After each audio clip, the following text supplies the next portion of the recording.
Well, Trey, good to see you. Welcome to Austin. Thank you. Yeah, it's nice and sunny here. It was a great drive down. Yeah, right? Yeah. Good. And so where's home for you? Home is North Texas, What part? Denton County. Oh, you're in Flower Mound is the actual city. Got it. Yeah. Got it.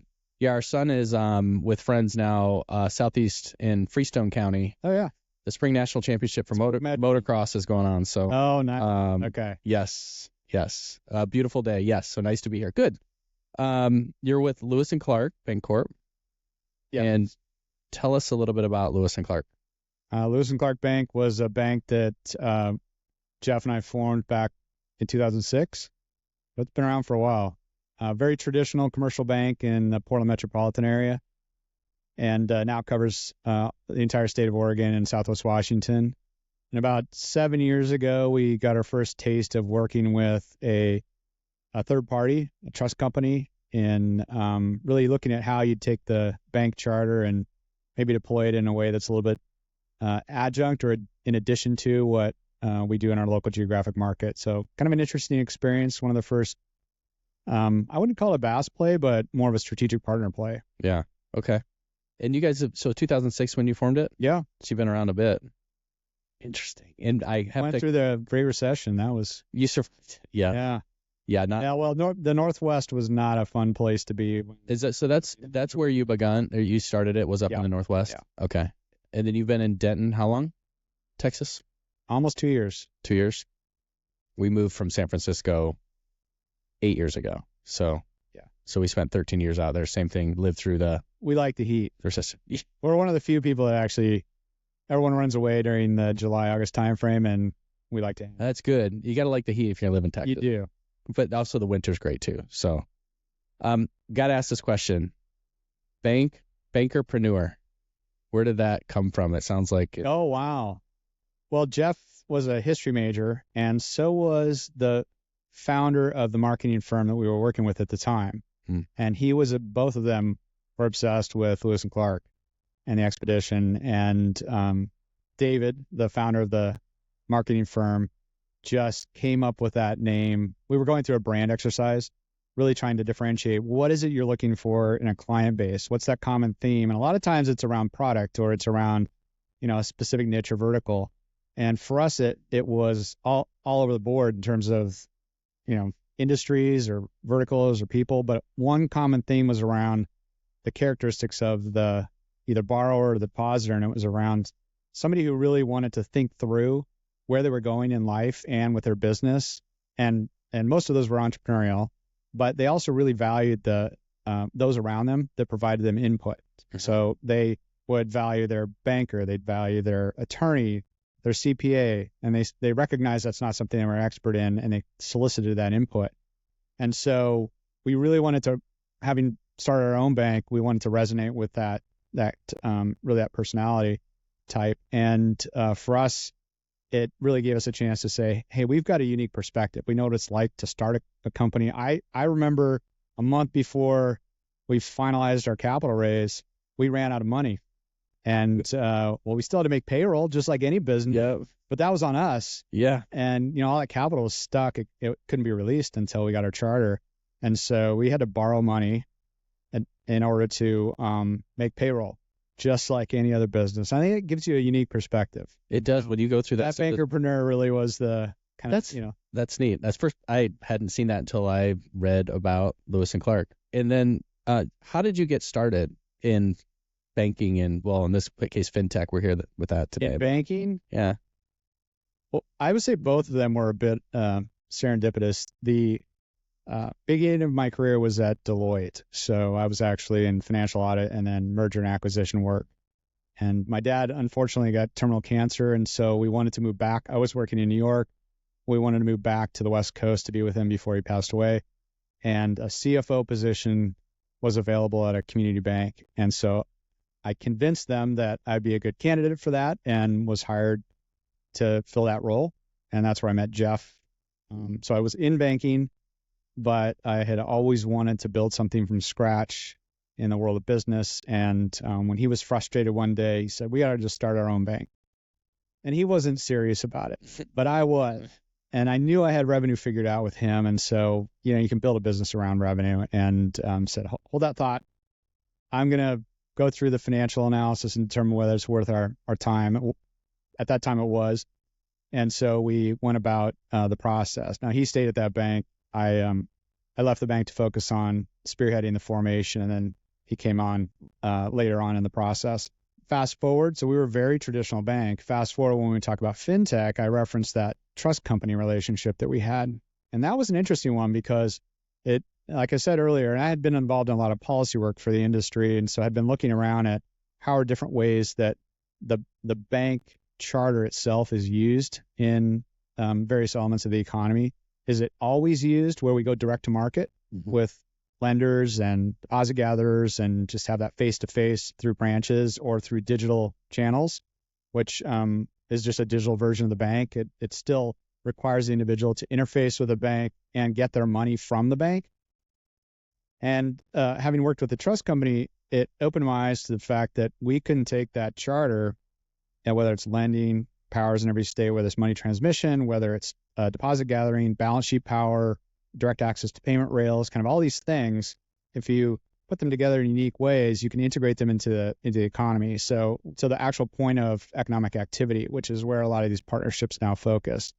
So it's taking those little pieces of either lending or money movement or holding money or just as basic as card transactions, and really putting them more to that either point of sale or point of economic activity. And so the trust company was the first version of that. We actually were receiving ACH payments and files from the largest e-commerce platform in the United States, and then remitting those to the third-party vendors that were selling on that platform. And then a few years later started what you'd look at today and say that's BaaS. I wouldn't call it banking as a service. I'd call that more strategic partnerships, but it uses a lot of the same methods to get it done. So we've got about 15 of those now. Wow. So you guys have evolved a ton over the last 20 some odd years. Yeah. Yes. Not quite 20 years. We were very traditional though for about 12 to 15 of those. And what does the customer base look like? Like who do you guys service? The partner base? Yeah, the strategic partnerships. Yeah. And because and the reason I say that is because it's a unique structure in banking, in that the relationships are not bank provides a service to a client like we're used to thinking.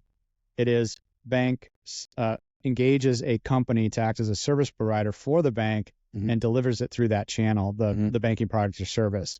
Now, in practice, what's happening is, yes, we have to oversee that activity all the way to the end user, but it is in a white label or a private label fashion. And so I'll give you an example of one that's kind of interesting.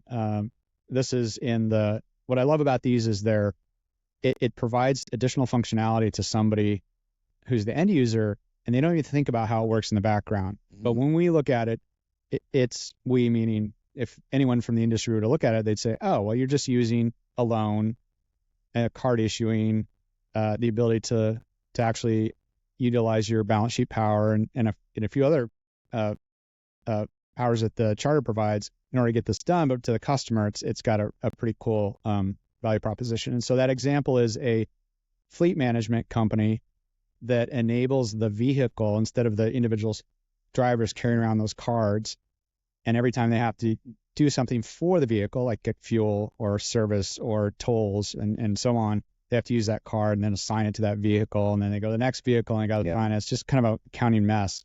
The vehicle itself is the payment mechanism. And so as it drives around, it accumulates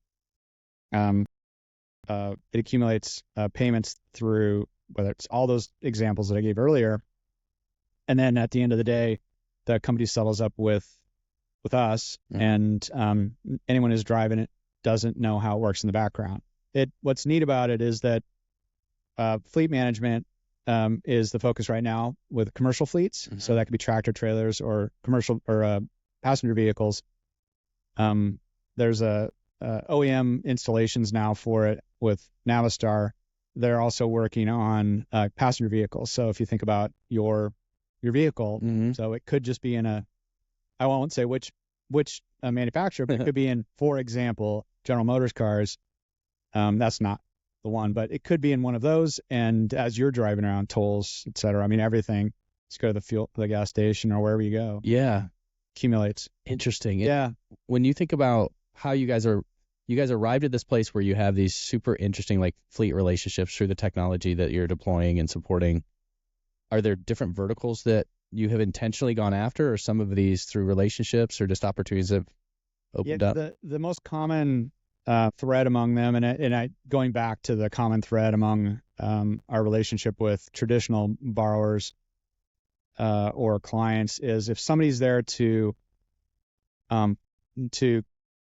consume or use something that's been commoditized, it's not for us. So it needs to be something that we're solving for, and that focus allows us to one, it's very interesting, but it also allows us to generate economic value that's more than what you get, at least per item or transaction that you would have, and if it's more commoditized.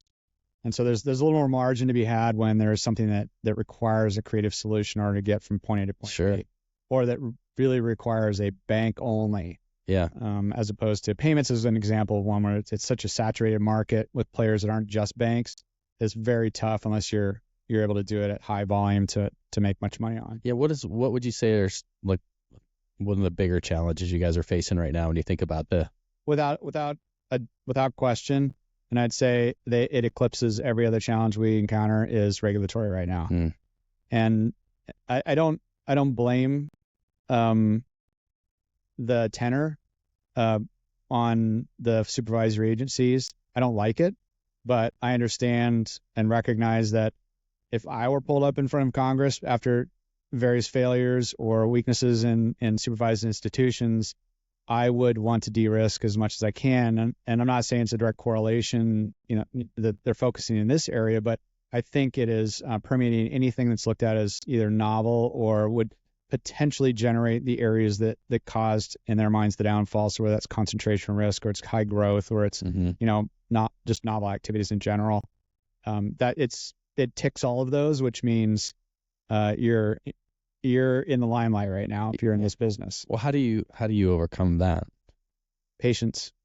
So that's, and I didn't say that necessarily in jest. No, I hear you. Patience is one of those, which means maybe you don't onboard as many programs as you would like to. The other is we do go overboard on establishing the risk management, governance, and operational practices that are necessary to prove that we have everything under control. Good example of that just in practice is reconciling the subsidiary ledgers to the core. You'd be surprised at how many banks don't do that to the extent they should. And so I think that's gotten a few in trouble in the eyes of regulators, and it should. That's a basic accounting practice, but these are new activities, and so sometimes you don't think about the processes that need to be in place in order to ensure that they're under control. Totally separate question. What do you love about what you do? I love exploring frontiers. So it's a combination of two. It's the exploring frontiers, but it's really thinking about where is everything going in the long run. So if we were to look out 20 or 30 years from now, the momentum that is occurring today, where is it converging? And for me, in the banking space, I firmly believe that there will be a day when we don't even think about where we have visibility into it, but we don't think about where the money is that we have access to. It's all automated from a treasury management perspective, whether it's borrowed, whether it's using stored funds, or whether we're moving it from one place to another. It happens behind the scenes based on parameters that we've set up, and we don't necessarily think about the fact that, and this is not going to be popular with banks, but we don't think about the fact that we have most of our money stored at one institution, or we use that as our primary operating account. I don't think that's going to exist 20 or 30 years from now. Yeah.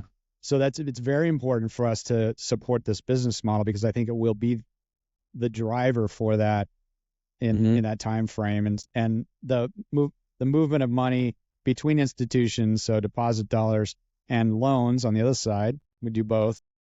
Those will be the beneficiaries of those will be banks that embrace this business model and do it well. Yeah.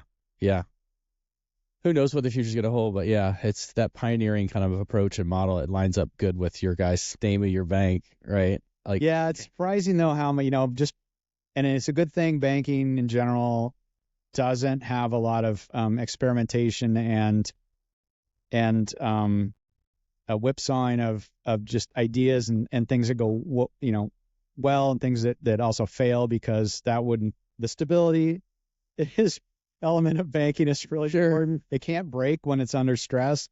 Yep. Otherwise, you have what we saw last year. Yeah. Actually, at this time. Yep. And I'm glad we're not talking about that. Yes, I know. And so, so banking tends to be filled with people who would rather have that stability. And so, as much as we have a pioneering spirit, we also revert back to, the bastion of safety of banking. And so that's very common among even people within a bank. That isn't it interesting, a paradigm though, where you have fintechs that are nimble, agile, have more room for mistakes and failure, and actually learning that way. Whereas you've got the traditional financial system that does need to be stable and consistent and secure and reliable.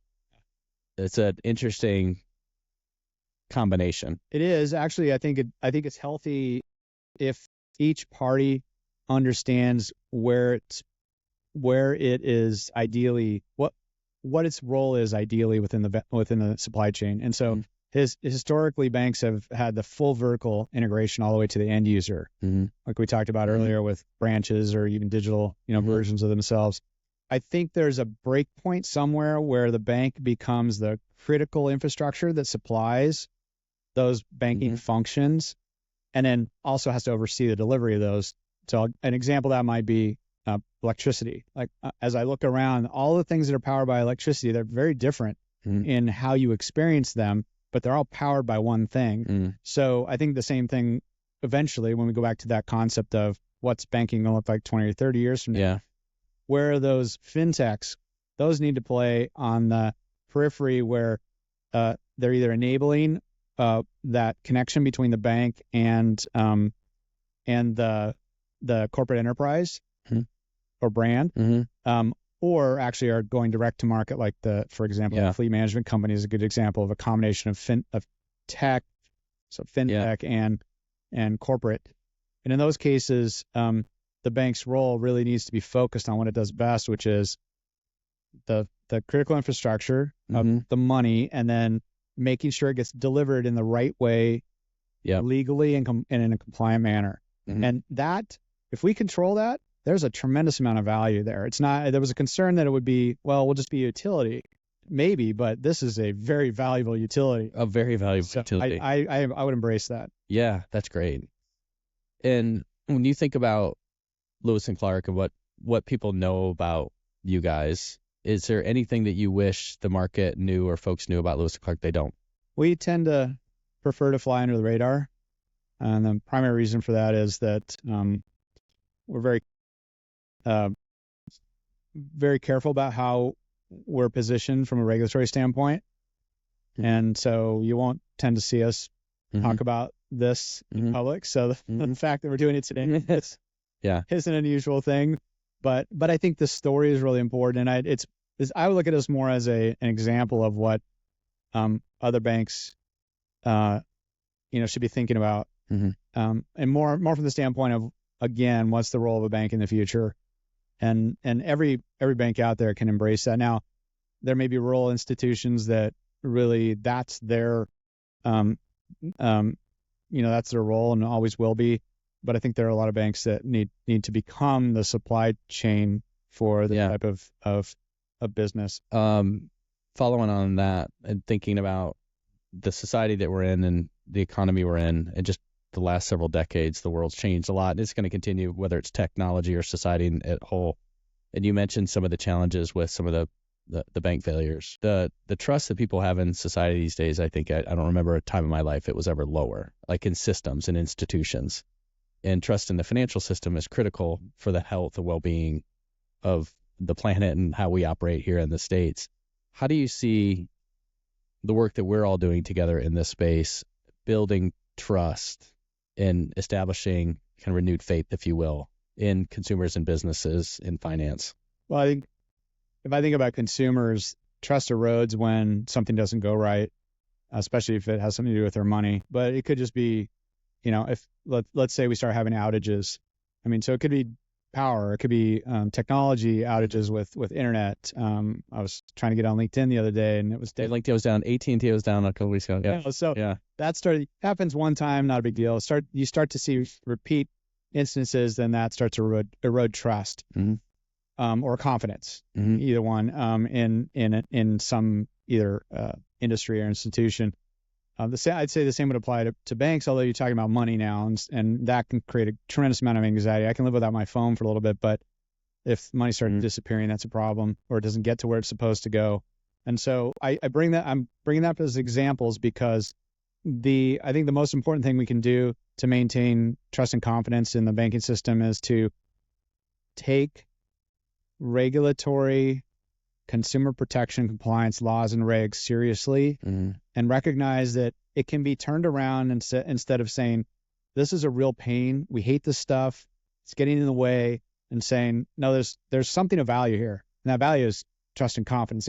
Yes, it goes way overboard when it comes to, I can tell you as a bank, when you go through a compliance exam, there's no de minimis, meaning if it's 2 cents, it doesn't matter. It still is consumer harm. So understanding that there is a reason why that's the case, and there's value to it. And one of the things I was always trying to figure out when we first started getting into this business a few years ago was why in the world? Because I kept hearing from financial technology companies, banks are so difficult to work with, and I'm thinking, well, I know that's the case, but there's got to be some value there. And the value is you can put banks under tremendous amounts of stress and they don't break. And there were some, yes, last year there were exceptions. Sure. Well, we've got a lot of banks in this country, and they undergo a lot of stress. We certainly did when rates rose 500 basis points, and not a lot of failures. And so, and not because there was government assistance, because banks are built a certain way, and that unfortunately can look like they're just difficult to deal with. But there's a real benefit from having that. They don't break. And the same. Then I go back to the conversation around consumer protection and laws and regulations, taking those really seriously, I think does answer your question is how you can. Yeah, we often, I think, can complain depending on what side of the industry or what angle you're looking at it, but it is so critical to have those regulatory and those disciplines and that rigor around to protect sometimes ourselves from ourselves, but also things just happen like the rates rising rapidly. Last question. What advice might you give someone based on all your experience that is thinking about coming into the fintech space or financial space? The number one, just off the top of my head, the number one piece of advice I would give somebody is spend some time with a bank that's done this before and it's done it right. We spent a fair amount of time with a bank that has been able to stay out of trouble and learned a lot from that institution. And banks tend to be very helpful with one another. And so take advantage of that because it will pay dividends. Yeah, good. Okay. Well, thanks so much, Trey. It's been great. Lewis and Clark, so fun to connect and catch up. My pleasure. Now that I know you're just up the street, so to speak. You drive 10 hours in Texas. That's up the street. Yeah, I'm still be the same.